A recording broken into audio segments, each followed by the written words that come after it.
Bonjour et bienvenue sur la caverne des jeux de Thierry. Aujourd'hui, on va vous parler de Munchkin Dungeon. Suite au succès de la précédente vidéo sur Munchkin 40 000, on vous en présente une autre version qui est plus complet, plus complexe, avec des systèmes similaires comme le système de niveau, mais avec d'autres ajouts, notamment des figurines. C'est un jeu qui reste quand même relativement long, 1 heure et demie. Parce que c'est un jeu de plateau avec des cartes et tout, des pions, et qui est pour entre 2 et 5 personnes. C'est un jeu de donjon où on va progresser dans le donjon, affronter des monstres, gagner des niveaux, des armes, des armures et tout. Et ce n'est pas un jeu coopératif, loin de là. On va pouvoir faire des petites... on va pouvoir embêter les autres. Donc là on se retrouve pour l'unboxing du jeu. Donc les figurines à la base dans le jeu ne sont pas peintes, mais ici on les a peintes de manière rapide pour que ce soit quand même un peu plus sympa. Donc avec une magnifique illustration, toute colorée. C'est un univers très coloré, un peu humoristique. Les règles qui sont pas très longues et assez courtes. Et en vrai, même si le jeu il est quand même assez gros, les règles elles se lisent en 10 minutes et c'est pas non plus un jeu de plateau trop complexe. Ensuite, qui dit jeu de plateau dit plateau. Alors, on va voir le petit plateau qui est relativement grand et qui va se décomposer en plusieurs zones. Donc voilà. Avec ici une première zone, une deuxième zone et une troisième zone. Je développerai tout cela juste après. On a les fiches personnages. Chaque joueur va pouvoir jouer un personnage avec une classe, des caractéristiques. Par exemple, on a le nain, le clerc, le voleur. Et chacun n'aura pas forcément le même nombre de points de vie, le même nombre d'attaques et tout. Et la même évolution dans les niveaux. En plus de cela, en plus des 5 classes de base qu'il y a, donc sont le voleur, le clerc, le nain, le magicien, le guerrier. On a 2 Super Munchkin qui sont des personnages avec des niveaux plus élevés. Mais qu'on va pouvoir incarner au début et qui vont intervenir avec des cartes événements. En plus de cela, on va retrouver peut-être le plus intéressant, les figurines. Donc dans le jeu de base elles sont grisâtres, là on les a peintes. Il y a un nombre, il n'y a pas forcément beaucoup de figurines, mais elles sont quand même assez belles et détaillées. Avec donc les boss. Donc il y a 2 boss, le Balrog Charal,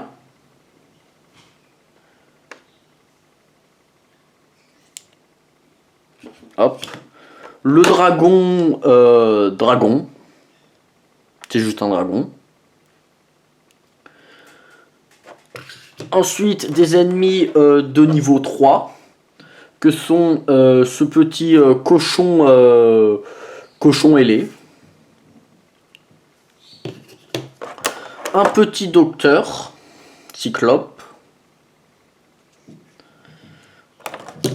très subtil, un nez avec de la morve, ce qui montre la maturité de ce jeu, avec des boutons aussi. Un poulet, voilà. Nous avons ensuite des ennemis de niveau 2. Une petite harpie à harpe, petit jeu de mots. Une souris avec un maillet.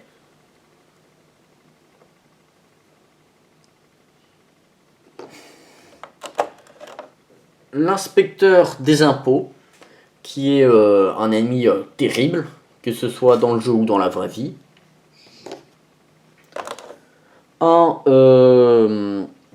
J'ai plus le nom exactement de ce truc, c'est Lupron ou quelque chose comme ça.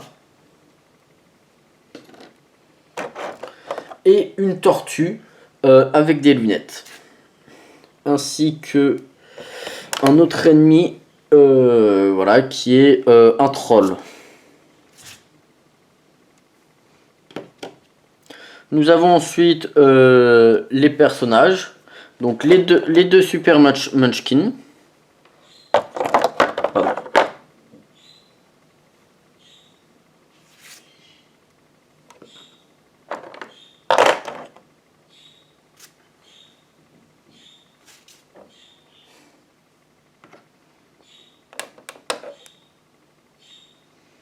Le petit magicien.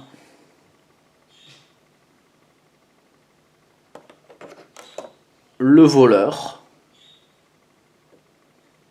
Avec un petit dollar ici. Le petit clerc. Avec son petit peace and love. Dont le seul but est d'apporter l'amour à l'humanité. Le nain. Qui est un nain. Simplement. Et le guerrier. Voilà. Qui est un guerrier. Ensuite, nous avons des différents jetons. Voilà. Que nous vous présenterons au fur et à mesure de l'explication. Voilà. Et des cartes qui sont de 3 types.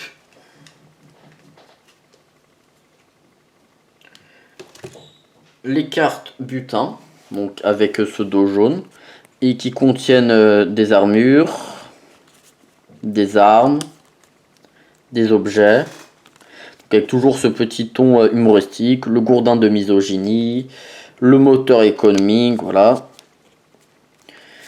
Donc cartes qui seront très importantes. Nous aurons aussi en plus de ça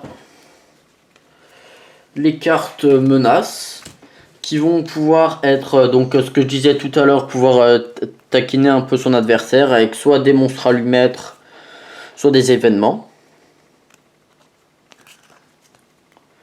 Et enfin, peut-être le plus important, les cartes monstres. Donc là c'est les boss. Et en fait, on va voir chaque figurine que j'ai décrit précédemment, donc avec leur vrai nom. Donc là, c'était un hippogriffe. Là, c'est le représentant en assurance, voilà. La harpie, tout.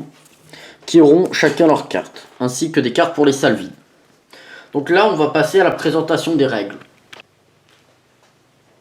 Donc voilà, alors, le but du jeu. Le but du jeu, c'est d'avoir à la fin de la partie le plus de points de renommée.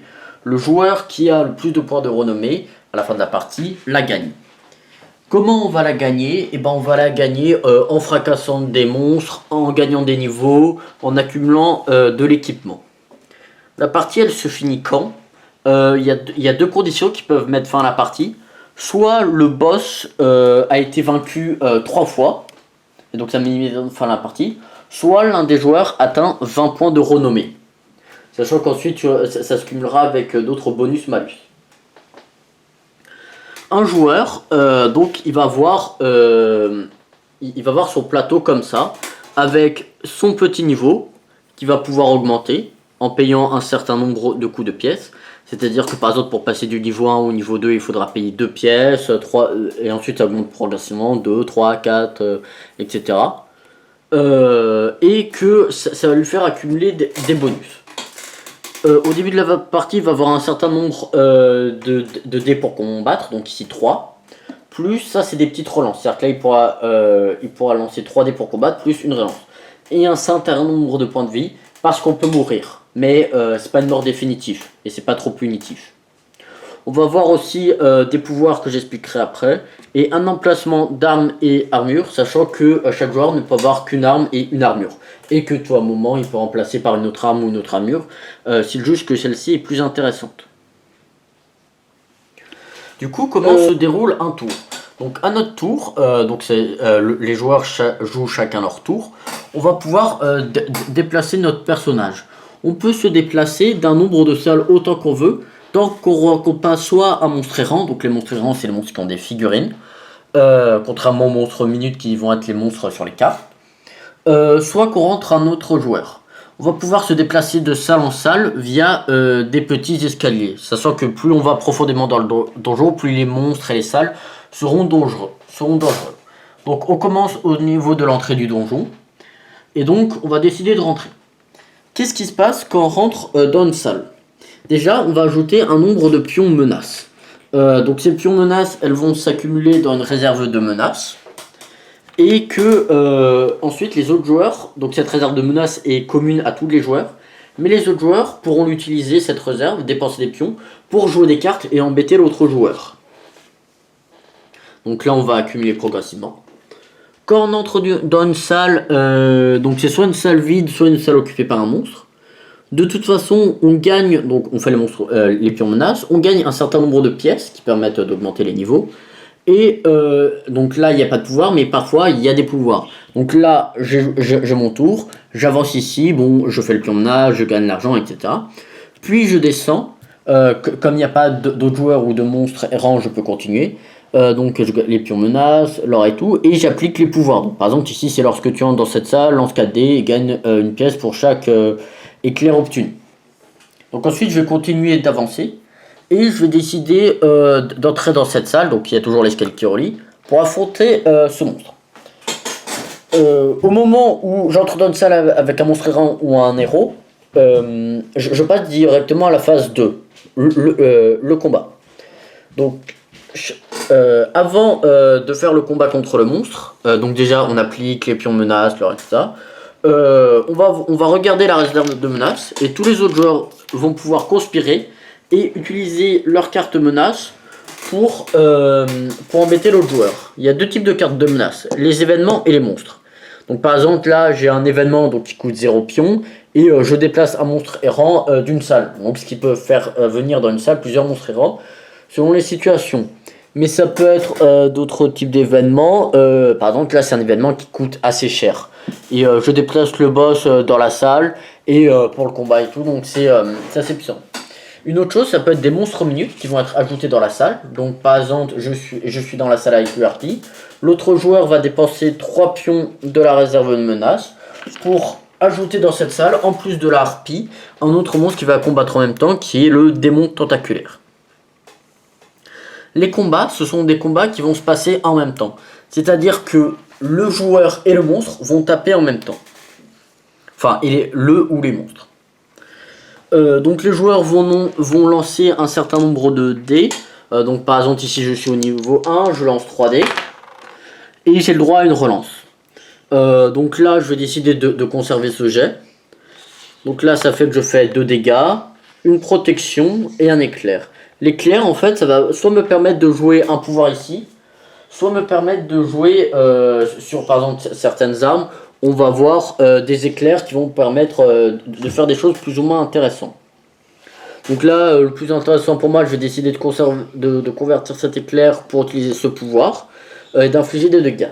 Sachant que si on a plusieurs éclairs, on peut utiliser plusieurs pouvoirs, mais on peut utiliser qu'à chaque combat qu'une seule fois un pouvoir. C'est-à-dire qu'ici, par exemple, je ne peux pas utiliser 2 fois ce pouvoir, mais si j'ai 2 éclairs, je peux utiliser ce pouvoir et ce pouvoir. On compte le nombre de dommages. Les monstres vont attaquer en même temps. Donc ici je vais avoir un dé pour celui-là plus 3 ici.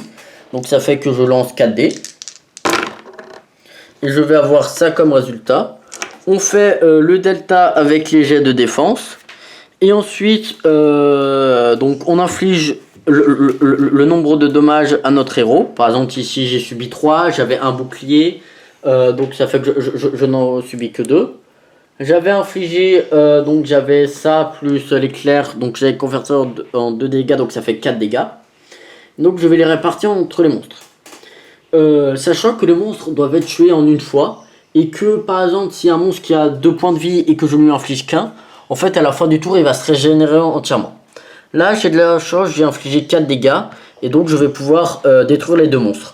Parfois, quand tu vaincs ou ne vaincs pas le monstre, donc c'est pas le cas ici, tu vas avoir des bonus ou des malices, etc.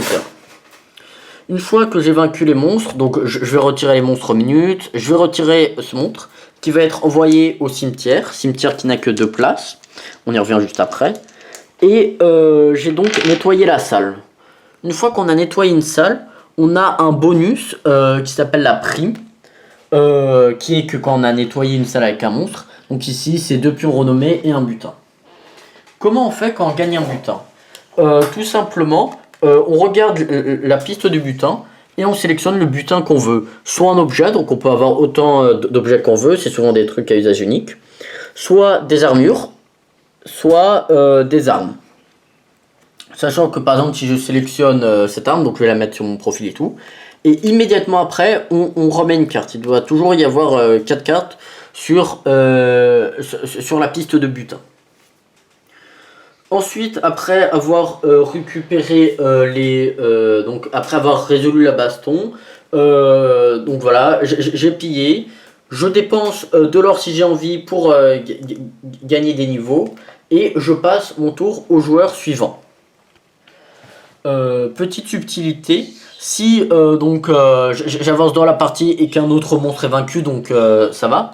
Et s'il y a un troisième monstre qui est vaincu, comme il n'y a plus de place dans le cimetière, ça pousse les autres, donc tous les autres monstres sont remis à leur case d'origine, et on place celui-là dans l'une des 2 cases de cimetière, et ainsi de suite.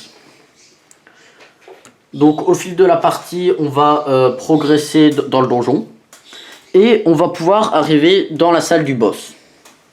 Le boss, c'est un combat classique, sauf que bien sûr il a plus de points de vie, plus d'armes et tout, donc on a intérêt à avoir gagné 10 niveaux et s'être équipé. Faut le vaincre en une fois et tout. Quand on entre dans cette salle, on ne gagne pas de jetons menaces, mais les autres joueurs peuvent quand même vous embêter en jouant des cartes menaces. Et donc on fait le combat, soit on réussit, soit on perd. Qu'on ait réussi, on perd, on retourne ici. Et si on a réussi, on gagne 8 points renommés. Donc c'est énorme. Ensuite, les autres joueurs jouent, etc. Et quand le monstre a été vaincu, une fois, on passe au niveau 2 du monstre. Et quand il a été vaincu une deuxième fois, on passe au niveau 3. Donc il devient de plus en plus puissant. Et s'il a été vaincu une troisième fois, ou si un autre joueur atteint 20 points de renommée, c'est la fin de la partie. Et on compte. Donc voilà, on va voir aussi, et on va gagner progressivement des petits jeux, des pions potions. Et les pions potions, pardon, c'est tout simplement une relance gratuite, on dépense le pion, etc. Donc voilà, à la fin de la partie, on compte notre nombre de pions renommés qu'on a augmenté progressivement, plus notre niveau. Donc par exemple, imaginons que j'ai fini ici, j'ai 18, plus imaginons que j'étais niveau 9, donc 18 plus 9, ça fait 27, plus éventuellement, par exemple, si j'ai cette arme, 1, donc ça fait donc 18 plus 9, donc ça fait 28 points, je finis à 28 points. Chaque joueur fait son compte et celui qui a le plus gagne la partie. J'espère que cette vidéo vous a plu. N'hésitez pas à visionner d'autres vidéos, ça nous fera très plaisir. C'est un super jeu, jouez-y, à la prochaine.